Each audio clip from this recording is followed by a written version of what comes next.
former US ambassador to the United Nations, Nikki Haley, has said that India should take Donald Trump's point seriously and work with the White House to find a solution to the tariff war. Now, Haley has said that India is essential for the US and must be treated like a prized, free and democratic party. This was Haley's stance earlier.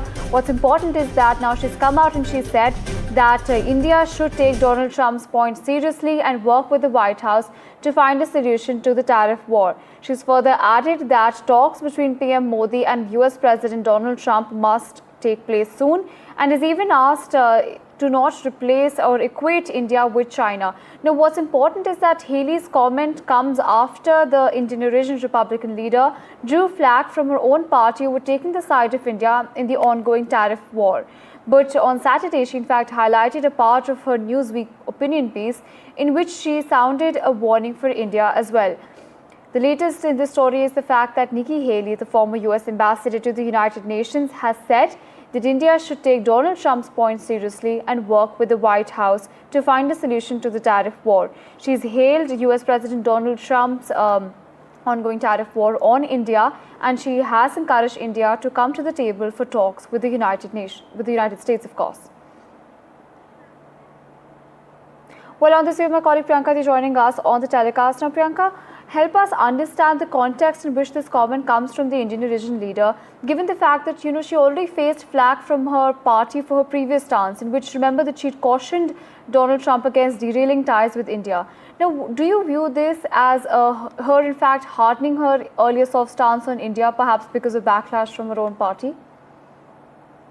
To me, it sounds like political survival. Remember, if you're asking about context, in November 2024, after winning the presidential election, Trump indicated he actually put out on his Truth Social that specifically Nikki Haley would not be included in his new cabinet. This was a flat-out ban from consideration for any high office for her, and likely driven by concerns over loyalty as well as prior opposition. Nikki Haley has flip-flopped on a bunch of different issues, and she drew criticism when she was running for president for this. She would say one thing and then flip-flop 1 month later and say another thing. So that's what Trump didn't like. In addition to that, Haley has criticized Trump on issues like entitlement reform, spending, Ukraine, as well as foreign alliances.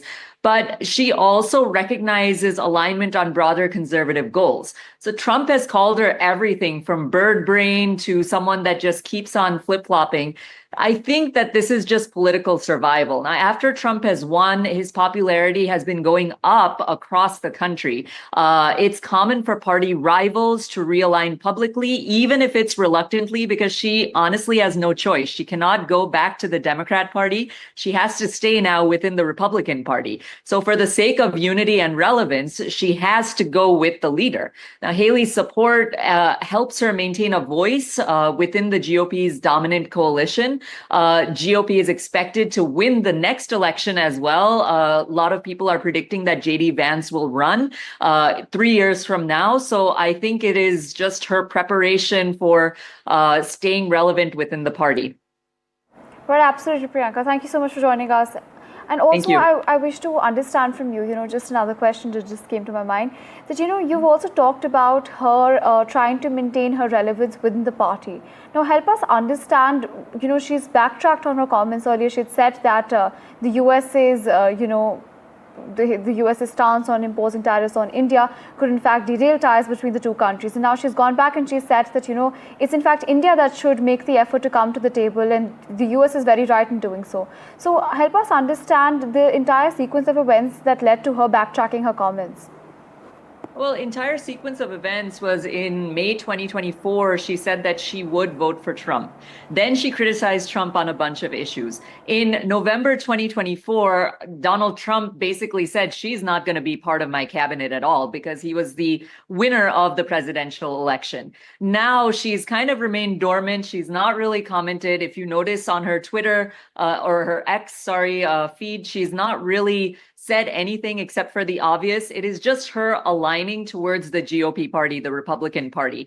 At this point, I think that she doesn't have a chance if Trump is in power, if JD Vance comes into power.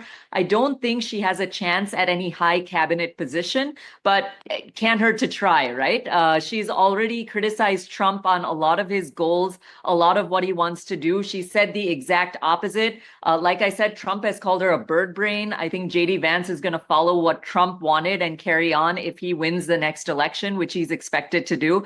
So in my opinion, it is just her trying to remain relevant, perhaps her trying to get a position, in the next, when the next president is elected.